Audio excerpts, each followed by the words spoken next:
Habang papasok ako sa trabaho, napansin ko talaga yung mga magagandang bahay dito. Lalo na yung kulay green, guys.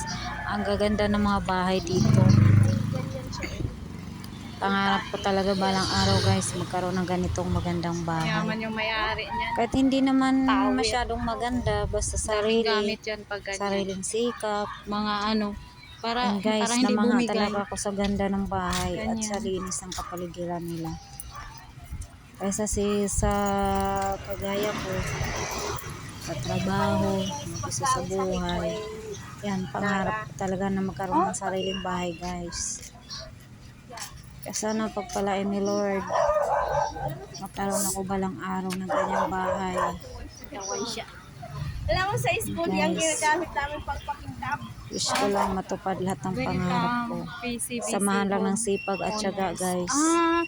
Malalaki pala talaga. Tama nga, doon ang harap. Matupad lahat ng pangarap. Ayan, guys. Bye, guys. Have a nice day.